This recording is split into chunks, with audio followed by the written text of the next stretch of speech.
The roll call. Senator Cooper, Here. Senator French, Here. Senator Cole, Present. Senator Cost, Here. Chairman Nethercott. Here. All right, everyone. If you recall from Friday, we painfully held over the Monday morning, House Bill 65, political subdivisions deposits. We started this Friday afternoon, and as a result of running out of time, pulled it over back into this morning. I know that created some hardship for some folks. I saw the feedback from the faces in the room. But we just wanted to have you join us again early Monday morning for more of the same. So apologize, but no, it's important to work this bill carefully. I recall from our Friday meeting that there were a number of folks in the audience who still wanted to provide public comment on the bill. I see the sponsor of the bill, Representative Larson, is with us here this morning as well. So we'll begin where we left off, which was hearing from public comment in the room. If you're online, if you would go ahead and raise your hand. I see that Mayor Highsmith is raising his hand again. Mayor Highsmith, I recall that we heard from you Friday, so we won't start with you today. We'll get to everyone else that hasn't had a chance to speak yet. And the chief and town clerk as well is raising his hand, but we'll hear from you shortly. Is there anyone else in the room? Mr. Meyer, I remember that you spoke as well on Friday. Was there anyone else from the Bankers Association? I remember seeing a couple bankers here that were here Friday that raised their hands. Not that I'm aware of, Madam Chairman. If they're on there now, that'd be great, but I am not sure who's signed. So none of you in the room would like to provide public comment? All right, Mr. Fraser, please come forward.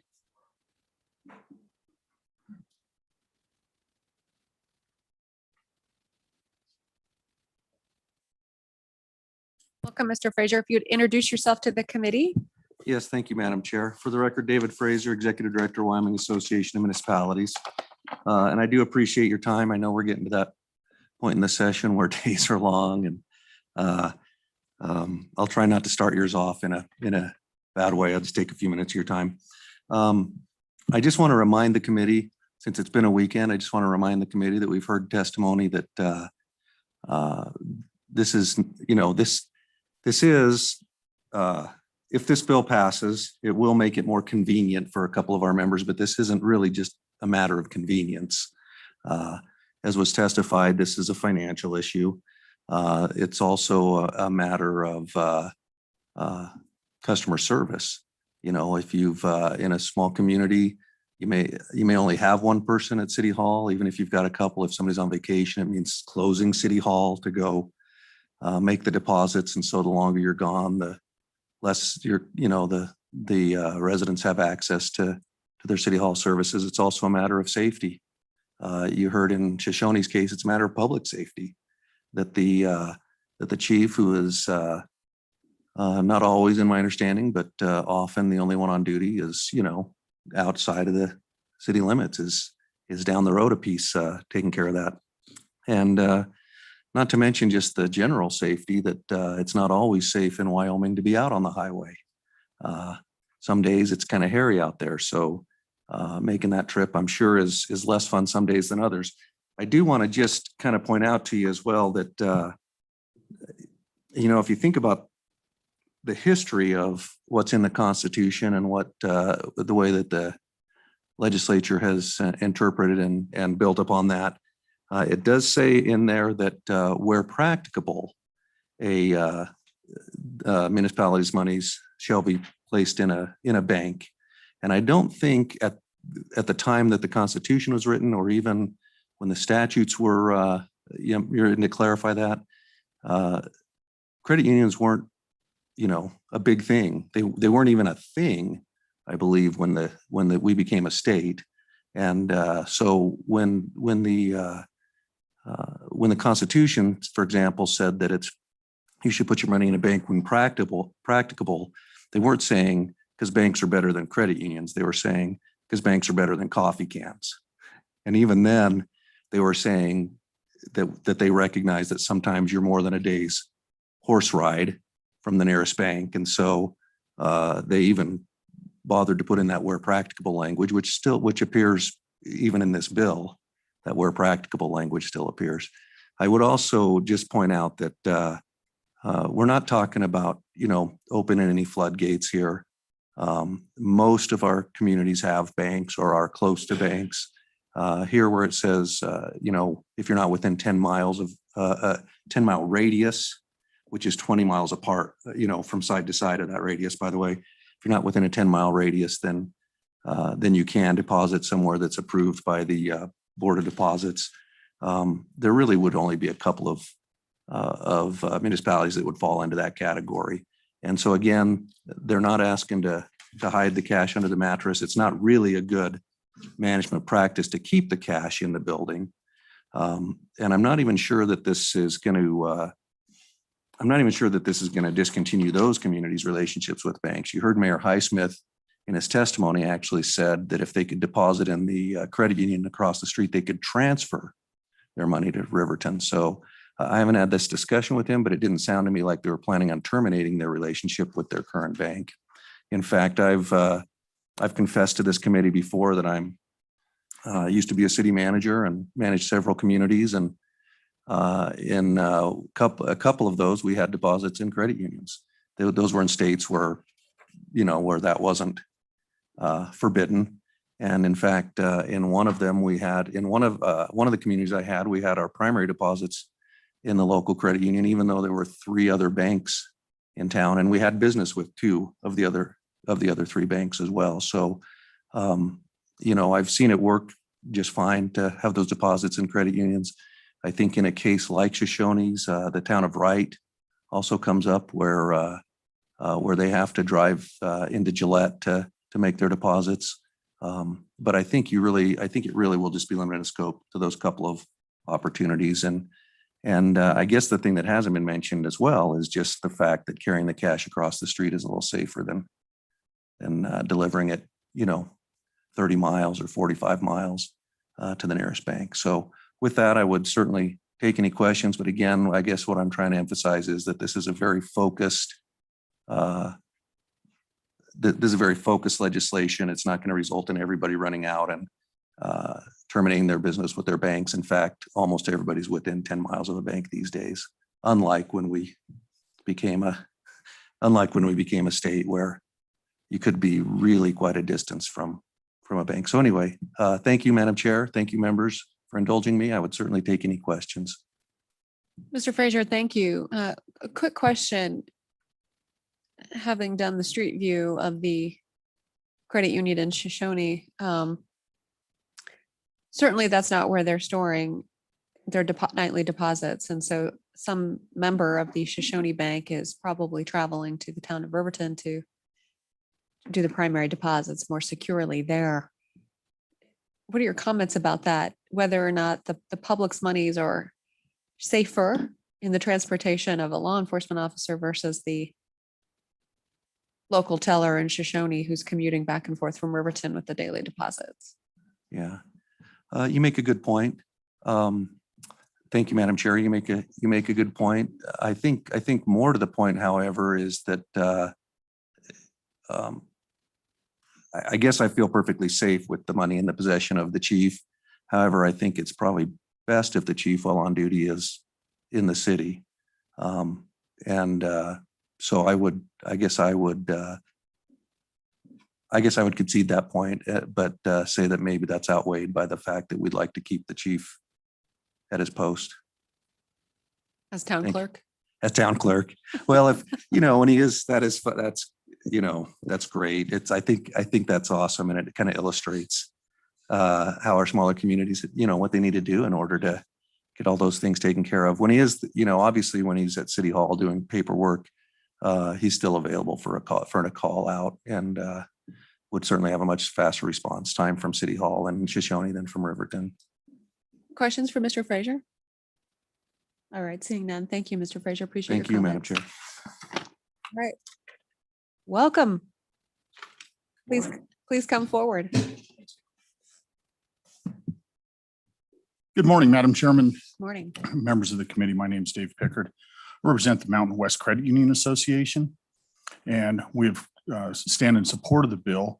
But I think to go to the question that you just posed to Mr. Frazier, I'd like to encourage you to admit Brian Rohrbacher with Atlantic City Federal Credit Union, and I think he will be able to answer for the committee your question regarding the transportation and activities of his employee that is in that branch of their credit union. Right before you go to him, I'd be happy to answer any general questions if you have any. Thank you, Mr. Pickard. Did you introduce yourself to the committee? You I did. Thank you. Mr. Rohrabacher, yeah, your video is on. Welcome. Thank you, Madam Chairwoman, committee members, and Representative Larson. I really appreciate you guys allowing me to speak this morning on this bill. My name is Brian Rohrabacher. I'm the president and the CEO of Atlantic City Federal Credit Union.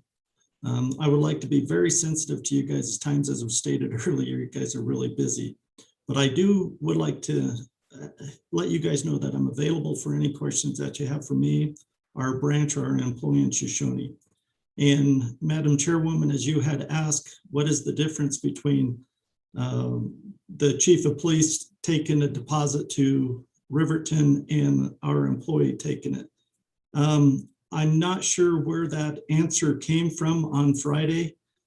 I do not want to divulge too much again, because again, we have to contain in ourselves policy and procedure issues that are safety for our staff traveling back and forth. As it was stated on Friday, our employee takes cash there in the morning, takes cash back in the afternoon when they go home. There is no truth to that whatsoever. There is none. It's zero. We have the employee that works there.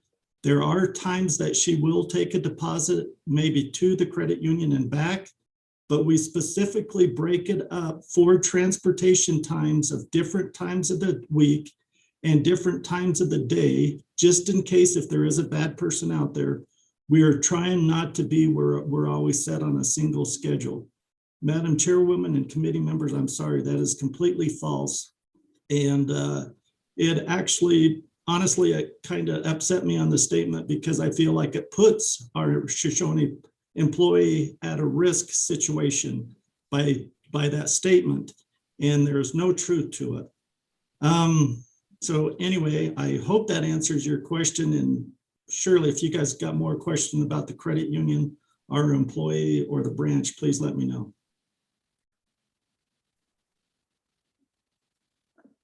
Thank you, Mr. Rohrabacher. Mr. Rohrabacher, how many approximately citizens of Shoshone are members of your credit union? I think I could be exact if you wanted. I think we have about 250 accounts with the town of Shoshone. Wonderful, thank you.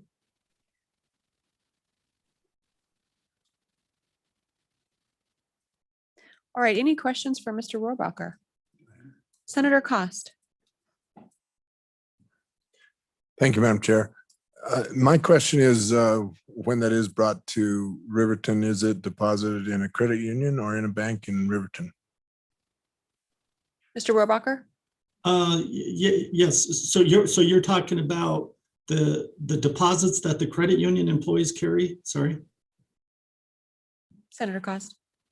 Madam Chair, yeah, all of the deposits from the credit union, you obviously take them somewhere. I'm wondering where those go from the Shoshone credit union.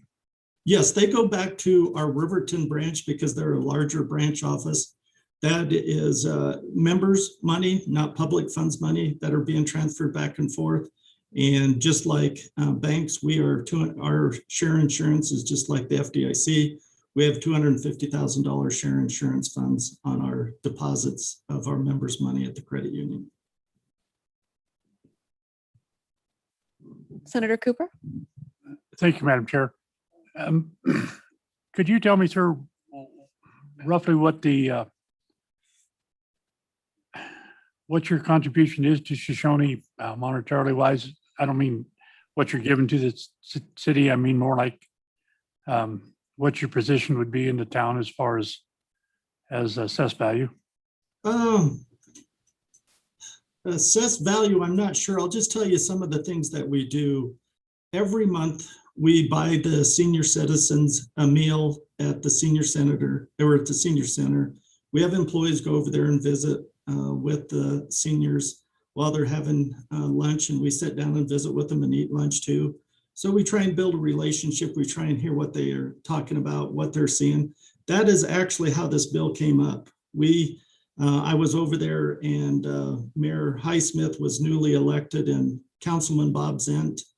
And I had lunch, and then afterward, they took me into a room and asked why they can't deposit funds at a credit union. I told them the history that's behind it, everything. And they said, we don't care. It's new to us. We want to deposit money here. We help with their project graduation. We've helped with rodeos. We help with their funding for their project graduation, their food banks, food for their school kids. We just try and help whenever they come and visit with us and share what their concerns are. We help out through their chamber, and just try and help them the best that we can. All right. Any additional questions for Mr. Rohrabacher? All right, Mr. Rohrabacher, thanks for being here. Thank you. Anything final? Thank you. Any additional public comment? Representative Larson, bring us home if you would.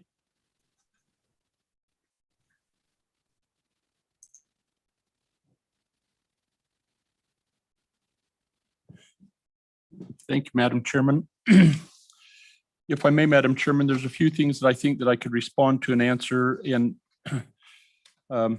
probably the most important one was the one that you asked this morning. And we just heard from Mr. Rohrabacher, and we've heard from others. But if the chief of police, no matter how noble he is, takes that deposit to Riverton, wrecks along the way, gets held up along the way, gets sucked up into an alien world along the way, that money's gone, right? He takes it over to the credit union and he deposits it. He has a check. He has a deposit slip. That deposit slip says that money's accounted for. Now, what happens when the credit union takes it? That's up to them. That's if they get robbed, if they get sucked up into an alien world, whatever happens to them, the city money's safe because they've deposited it. And the credit union as an entity is responsible for it once it's deposited into their care. So the safest by a long shot is deposited in the credit union or in a depository there in Shoshone. The other concern I think that we all recognize is that when you take cash to be deposited, there's always this concern about mischief. Unfortunately, they've got the chief of police doing that, but most circumstances, if it's industry, if it's a private business, they require two people to go to make sure that the funds that were actually left the facility are deposited. And so this eliminates, so they're kind of taking a chance by having one person go. And I don't know if that's always the case, but if they really follow I think proper accounting procedures, they would send two people to make sure that the funds are deposited correctly. And so this would eliminate that. There was a question on Friday, Madam Chairman, about the 10-mile radius. And, that's arbitrary. And where on earth did that come from? Well, it came from the banking institution. It's where that came from. And I think if it was eliminated, that would be fine, not to have any of that. But that was put in at their request to kind of reinforce that position. I think we also heard on what we've heard repeatedly is we really have a community that's trying to comply with statutes. And that's really what this is doing in making it convenient. We heard a little bit of argument on Friday. And the question was asked here about what credit unions do in the community. We were told that banks are required by the Community Reinvestment Act to contribute back and do something in the communities, and that doesn't apply to credit unions. So I think you have to give the credit unions their due credit because they're not required to do it and are doing it. And so Madam Chairman, I think that we somehow have to get past this, this one fire hydrant that maybe two entities are two dogs are circling around a little bit and say, does it seem practical practicable that a community that doesn't have a bank can comply with the requirements of a public entity to put their funds someplace that's safe?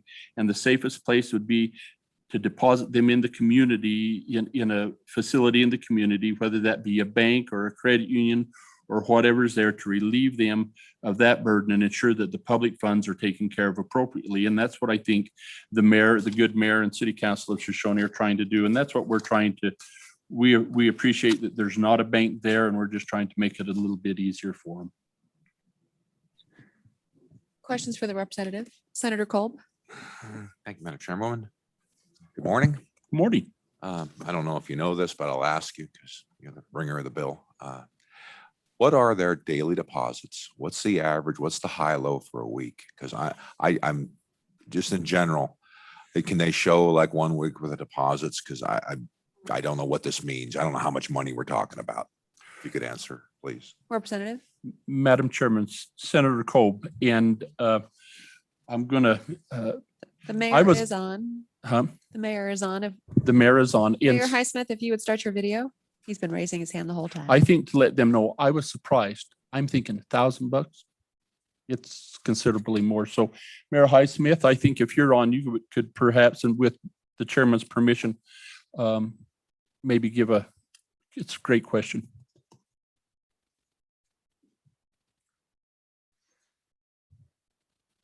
Mayor Highsmith, if you could start your video.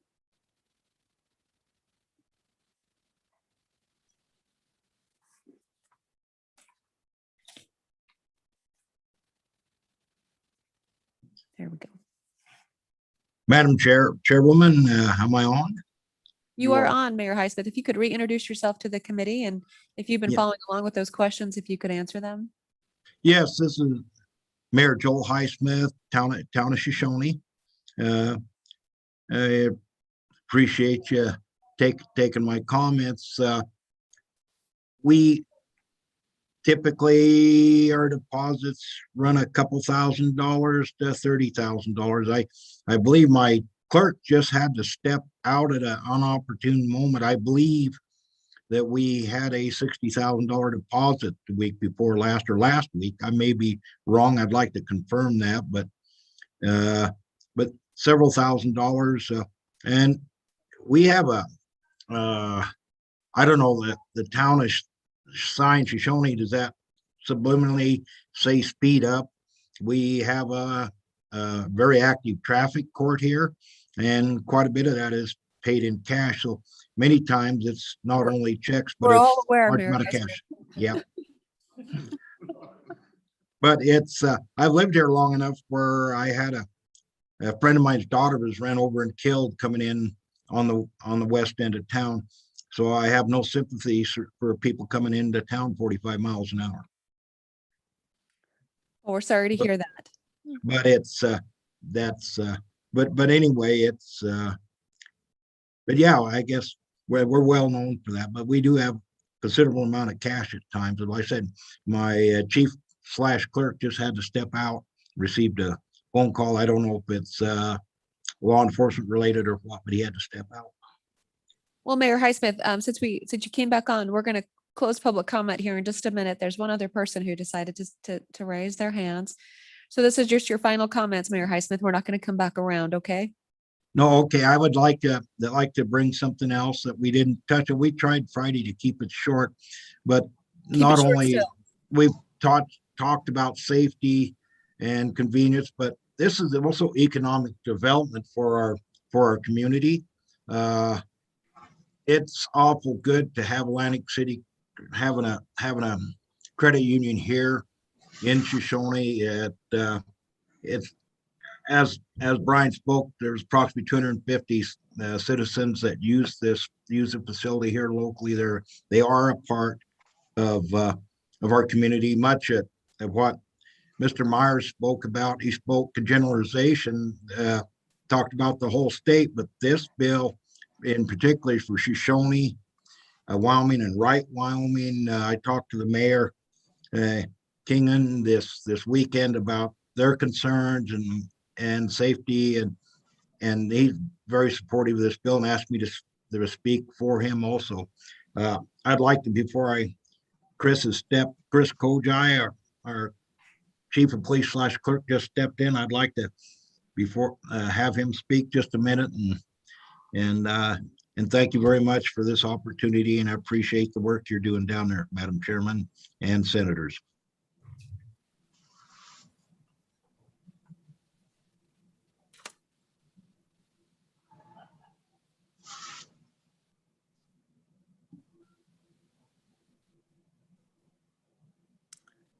All right, with that, we'll go to, No, they turned this off. Oh. all right, either the mayor or the chief, if you could please turn your video on. Madam Chairman. Yes, Representative. And if they show up, I'll never, there was one other point that I thought was important, that in public testimony on Friday, it was noted that banks and credit unions are different, and nobody argues that point, and that perhaps that's one of the reasons why credit unions have not to this point been allowed to keep public funds. But it's noteworthy that in the AG's opinion, they point out that savings and loans likewise are different than banks in their structure, and how they, largely for mortgages and things of that nature. But the Wyoming legislature in 1977 amended the statutes, the public fund statutes, to allow them to start being depositories for public funds. And so I don't think that this is setting some sort of precedent away from banks, and that's already been established. Thank you, Madam Chairman. All right, thanks. Chief, real briefly. One of the questions asked was volume of deposits in a given week.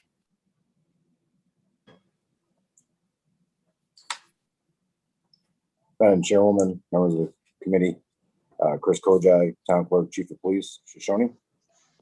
I just wanted to briefly just touch on the deposits. So in the month of February, we had our low deposit was $715 and our high deposit was $10,614. Our average daily deposit was about $2,500, just for reference on that aspect.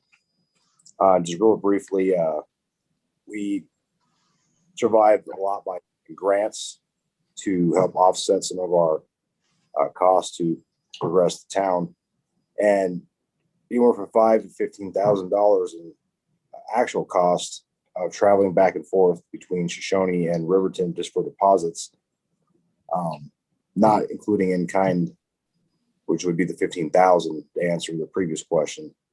But the actual cost of that is about $5,000 to $8,000, depending on the price of fuel, to conduct these transactions in Riverton.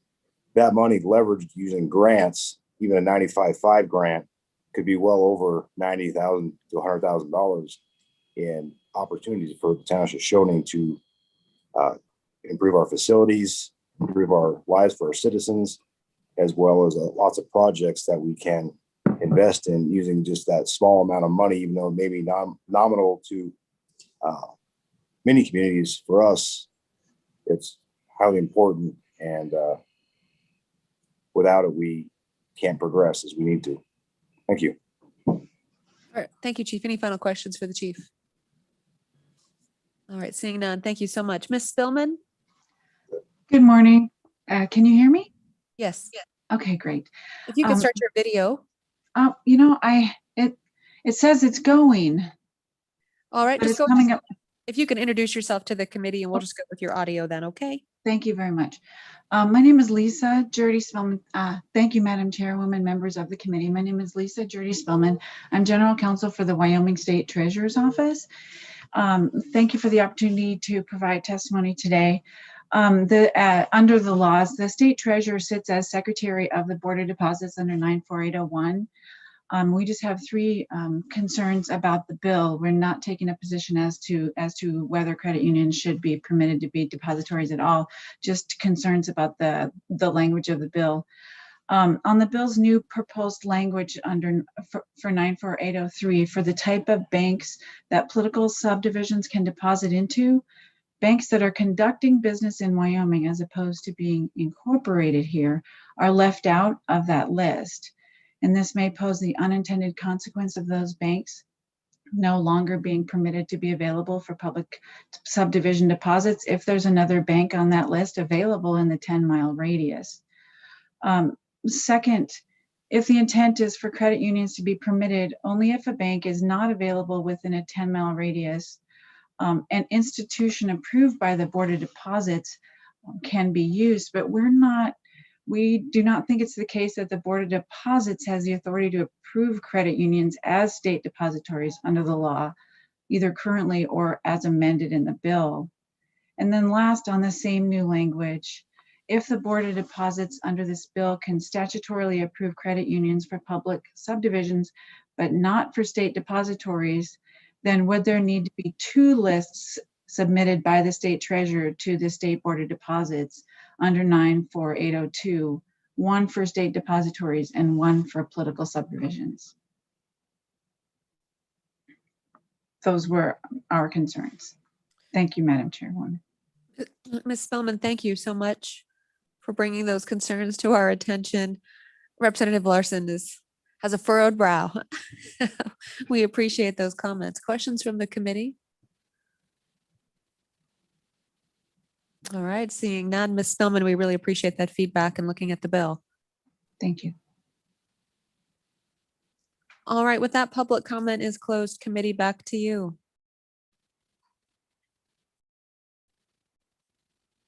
Senator Cooper. Thank you, Madam Chairman. I see a lot of things in this bill that are right. We maybe have some language issues that need to be addressed, but it makes for these small communities that do have a credit union. For one thing, they're trying to do business at home, which is really important. Those credit unions do appear to contribute to the good of the community, besides being part of their assessed value. So they're very important that way. So it makes good economic sense. It makes good safety sense. It makes good common sense, and it's a good neighbor policy. So I think I can't find much wrong with the idea of doing this. As far as the communities, everybody being within 10 miles of a depository, or most of them, of my 11 communities, 3 of them are within 10 miles of a depository. The rest of them are as much as 50 or 70 miles out. So they may not have that privilege of a credit union, but they still have to go a long ways. And maybe this would help them to get a little bit closer. So. So are you in favor of the bill, Senator Cooper? Yes, ma'am. Are you going to move the bill? I would move the bill. Sorry. Okay, is there a second? I'll second. Seconded by Senator Cost. Any amendments? Senator Cost? Yeah, and I would say that we probably want to try to work with the suggested changes that the. Well, we can't work with them. We need to make them now. Okay, So is anyone prepared to make a motion? I would move. Senator Cooper, did you like the bill? And anyone ready to listen to those comments to act on the bill, to amend it? I'd like to amend the bill, Madam, but I don't know the language that needs to be into it yet. Senator Kolb? I'd like to move for an amendment, propose an amendment. Page 2, line 17, strike 10, insert 25. Likely, and also page 2, line 18, remove 10 miles, insert 25-mile radius. That would be my proposed amendment to the bill. Discussion on Senator Kolb's amendment? Senator Cost? That would kill this bill. I mean, because that just puts Riverton within this distance. The security idea of being able to get that deposited within the town where it's then guaranteed that they are protected on that makes more sense than going to Riverton. I wouldn't. So you're going to vote no on the amendment? I am. Okay. Is there a second on the amendment?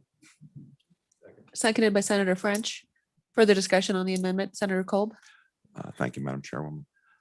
From what I heard, there is some issues here in the other good Senator Cooper's district that there are much longer distances involved here. And I think for that reason, it does have to be addressed for the state of reality and the state of and what we have in Wyoming.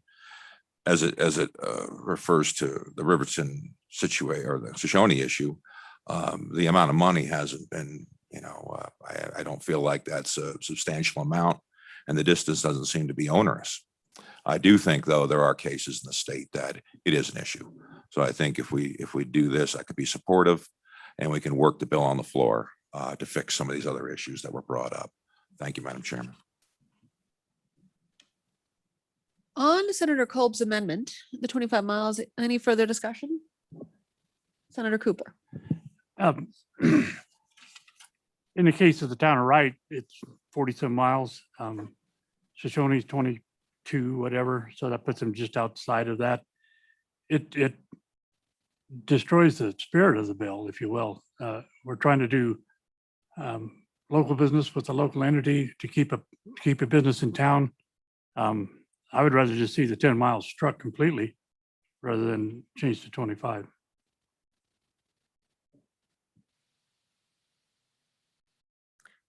Question being called on the amendment. All those in favor of Senator Kolb's amendment to strike the language for 10-mile radius to 25, say aye. Aye. Aye. Any opposed? Say no. No. No. No. That amendment has failed. Back on the bill. Further amendments on the bill. I have one.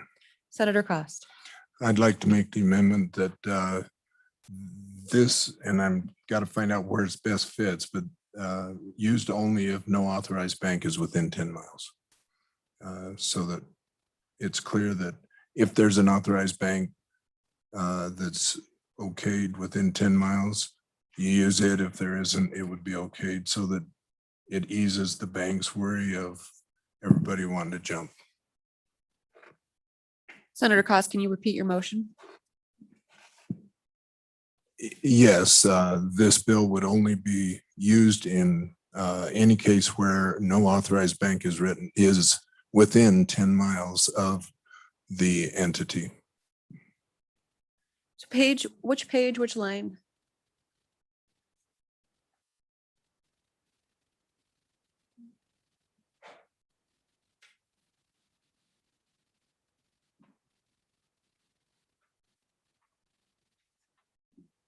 Senator Madam Chair.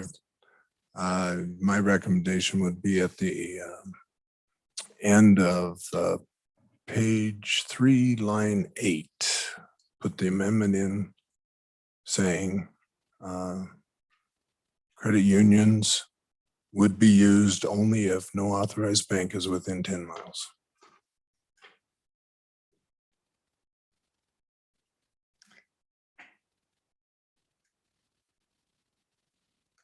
Is there a second?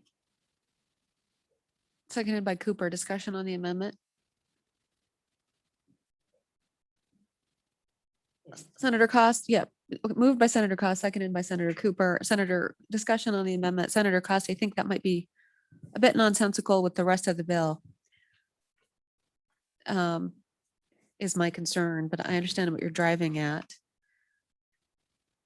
Question being called on the amendment. All those in favor of Senator Cost's motion, please say aye. Aye. Aye. Those opposed say no. No. No, Okay. that motion has failed. Don't worry, Judy, I'm keeping track. Further amendments on the bill.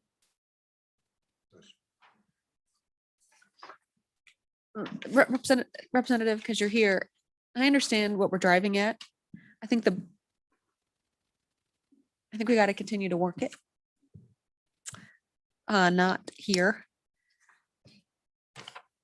To do a more artful and maybe narrowly tailored concept. So I'm a no vote on the bill. I just want that noted, that I think that there are legitimate concerns associated with the bill. I hear the concern. I recognize the pragmatic issues associated with solving it. I just think we need a little bit more work and maybe a greater understanding of the impacts across our state as well for some of the smaller communities, to make sure that we do a complete solution as opposed to a partial one. Any further discussion on the bill? Seeing, yeah, Senator Cooper. Madam Chair, I think maybe it does need a little bit more working, but I think the opportunity that this would offer for credit unions to move into some of these smaller communities, even though it might be a small office or a small entity form, it might promote some growth for these credit unions and into some of these communities. I think the idea, the concept of it is great. I'd like to see it continue to grow.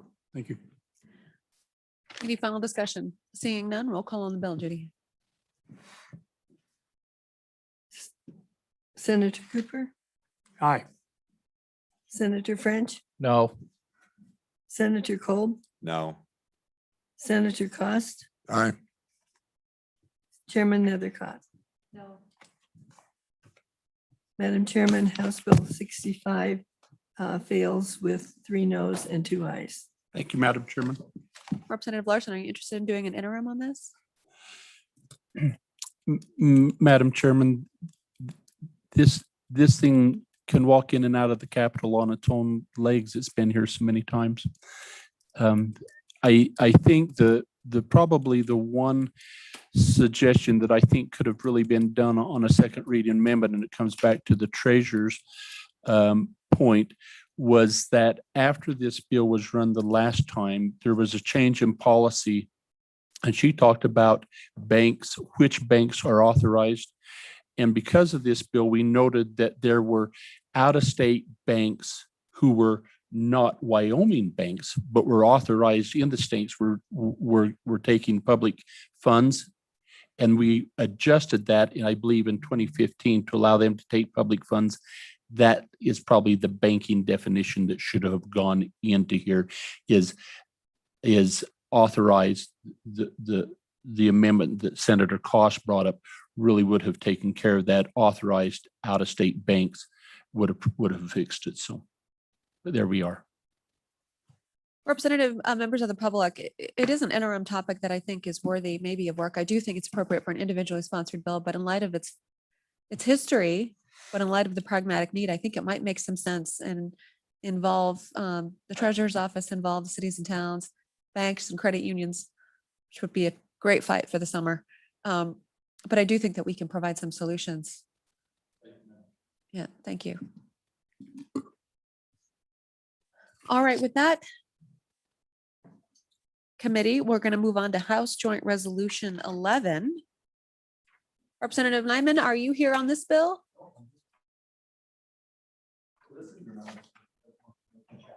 Oh, wonderful. Okay.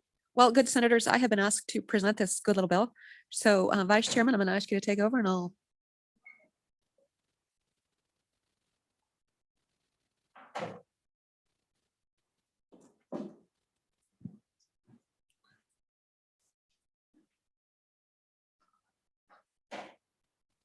Okay, we have House Joint Resolution 11, state sovereignty impacted by federal actions. Madam Chair. Thank you, Mr. Chairman. Good senators, as you can see, this is a wonderful House Joint Resolution intended to protect 2 primary things, which we love to do in Wyoming. The mic is on. Can you hear me better now?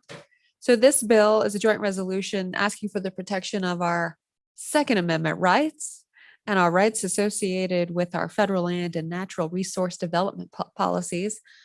We're fighting the feds again, gentlemen. How could we go wrong with that? As you can see, your president, vice president, and majority floor leader are co-sponsors of this wonderful House Joint Resolution. And if we also look at the House side, it's a similar slate of leadership over there. Good senators, what a great little bill. Don't we love this House Joint Resolution? With that, obviously, we have seen increased challenges to our rights associated with our natural resource policies and our Second Amendment rights. And this is another one of those tools in the toolbox intended to address those concerns by our leadership through this House Joint Resolution. With that, I'd stand for questions and urge your favorable consideration. Senator French. Mr. Vice Chair, Senator Nethercott, on the first page, right under a joint resolution, line 2, I guess it would be. The 1 and 2, it says a joint resolution requesting the federal government to respect state sovereignty. But the part I'm wondering about, to review and correct federal actions which infringe on the right to bear arms. Who's going to review and correct federal actions that infringe upon the right to bear arms? Mr. Chairman, through you, and our natural resources policies. So who does this typically with these House joint resolutions is what this is this is a joint message from the Wyoming legislature to Congress and a clear message to our congressional delegation to really respond in these ways and asking Congress to review this request from the Wyoming legislature to take these specific actions. It's really a statement, and it's a powerful statement, recognizing that it is this joint resolution that the legislature has spoken would be signed by the governor and then sent there for those actions.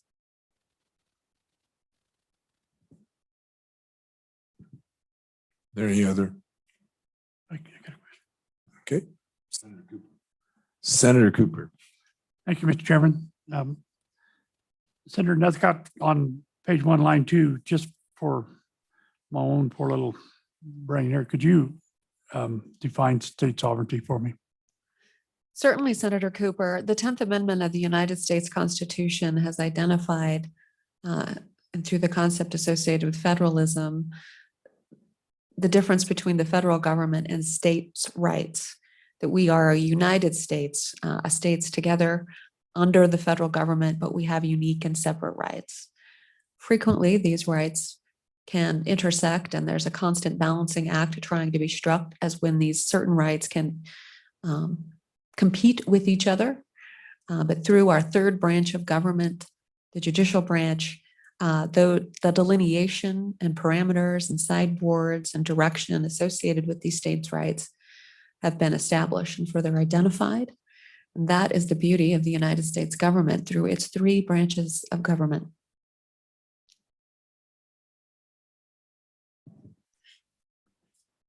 Senator Cooper. Thank you, Mr. Chairman. Could you answer for me if there's any real difference when people talk about sovereign states and state sovereignty? Is there any difference?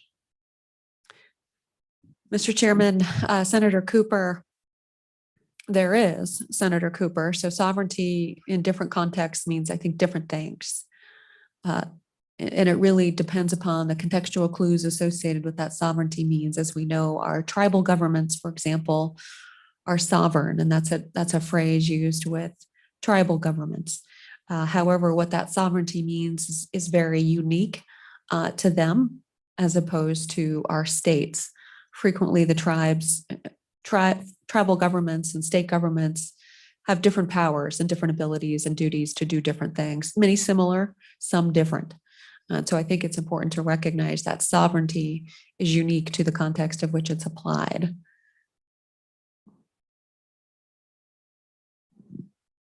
Any other?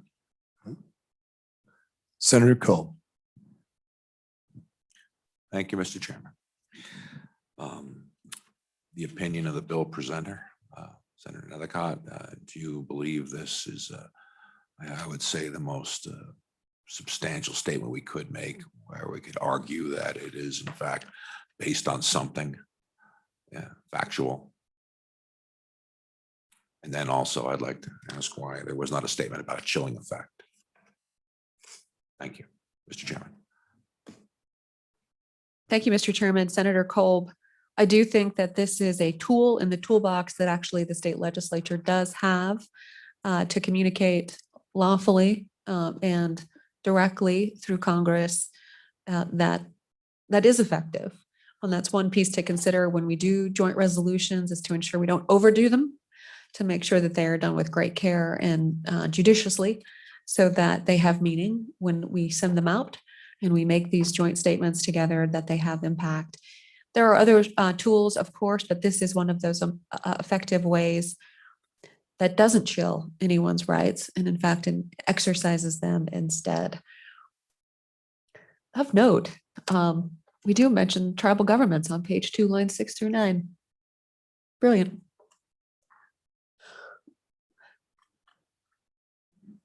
Having read the bill slightly before this meeting. Another follow-up. Is there anybody out in the internet world that's wanting to speak on this bill? Mr. Chairman, I do not see anyone in the waiting room at this time. Thank you, Janelle. Is there anybody here that would like to speak? Yes, come forward, sir.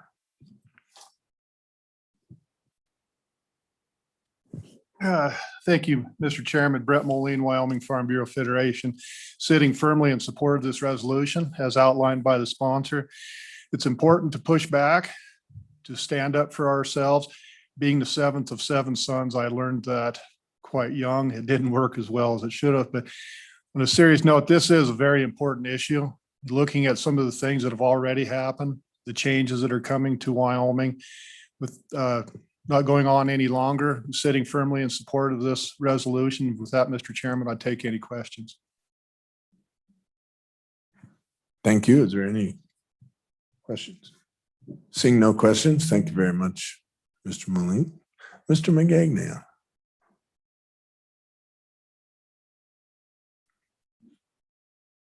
Go ahead.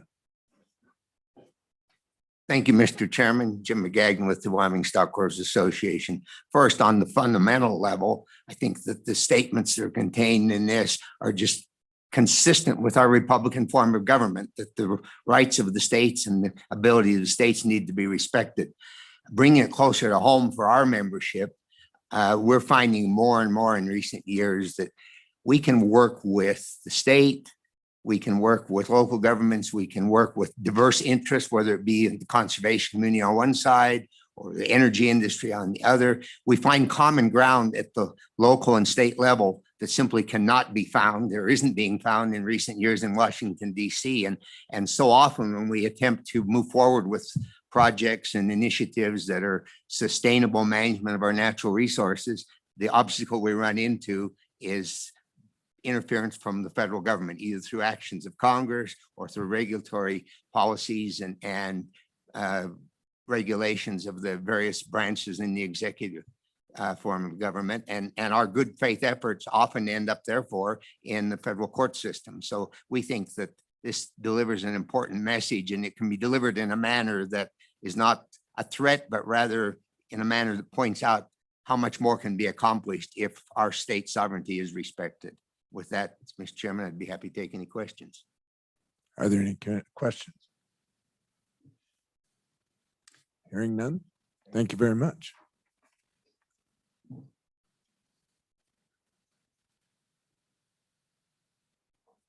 Welcome again.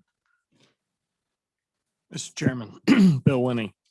Having spent 30 years active duty in the Navy, of which about 6 or 7 years was spent in the middle of a huge federal bureaucracy, the Department of Defense and the Pentagon.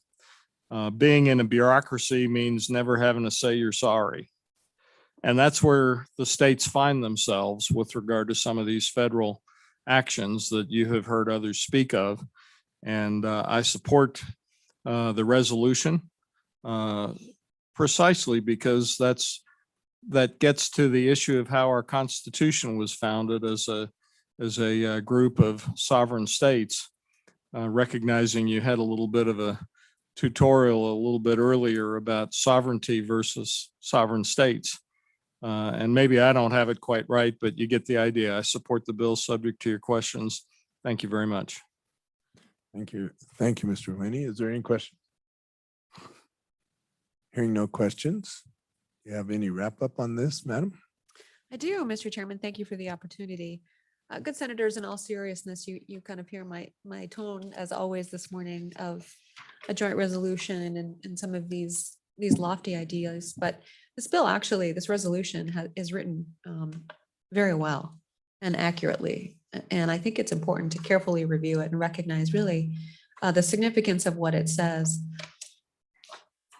You know, and in light of our previous discussions this session as well, I think when we look to page 4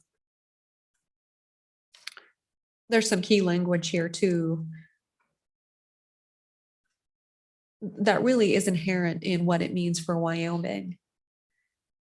And starting on line 4 on page 4, that the state of Wyoming is an inseparable part of the federal union, right? And yet we are still sovereign, but we are part of the United States and the federal government. And then on page 7 through on line 7 through 13, whereas a more perfect union will not be realized by actions of any single department of the federal government and cannot be forged by acts of the federal government which exceed delegated powers, nor should acts of the federal government be tolerated. It's pretty strong language. When exercise of those delegated powers harms the welfare of the citizens of states, even when in complete observance of constitutional limitations. So an acknowledgement that even when the federal government acts constitutionally, that it may still go too far, and that the states are in the best position to preserve the rights of their people. And so really the heart of what the message is to Congress and the executive branch, to our federal branch, is starting on page 4 on section 1, line 21. Now therefore be it resolved by the members of the legislature of the state of Wyoming that the current executive department administration of the federal government and Congress should here and now and in the future respect the sovereignty of Wyoming and the other states of our union. That the federal government not regulate arms at a national level, and that the executive department of the federal government work with Congress and the states to review and correct federal actions which infringe on the rights conferred by the Second Amendment to the federal Constitution and on the rights of citizens conferred independently by the constitutions of several states. And section 3, that the current executive department administration should respect the critical role that federal lands play in Wyoming's culture, recreation, wildlife, livestock production, mineral development, and tourism. And the current administration and Congress work with the state of Wyoming to develop federal policies, land use policies in a manner which recognizes their impacts on Wyoming citizens and implements those policies in a manner consistent with the state's and tribes' cultures. So that's the request and that's the ask. And so I think it's an appropriate exercise, again, as you've heard from all the stakeholders, and important to do. And this is the right time for this type of resolution. So with that, senators, I stand for any last questions. Any questions? Hearing none. Okay, public testimony is closed. What's your preference? Move the bill. Move the bill. Okay, Senator Cooper moved it and second by Senator Cole. Any discussion? Senator French. More of a comment, Mr. Chair. This is a strong and important statement, and I fully support it. Thank you. Anything else? Yeah, Senator Cole. Thank you, Mr. Chairman. I ditto those comments. I strongly support this and believe it's probably the most effective thing we've done today to send a message to Congress and to our federal government folks of how we feel. Thank you. Okay, thank you. Senator Cooper. Thank you, Mr. Chairman. I'd like to reiterate what the other gentleman said. I think this may be the most well-written document I've seen come through this chamber since I've been here, and will support it very strongly. Thank you. Okay, any other? Hearing none, question call. Will you call the roll, please? Senator Cooper, Aye. Senator French, Aye. Senator Cole, Aye. Senator Cost, Aye. Chairman Nethercott. Aye. Madam Chairman and Mr. Vice Chairman, House Joint Bill 11, not House Joint, what is that? Passes with 5 ayes. All right. Thank you. Thank you, committee.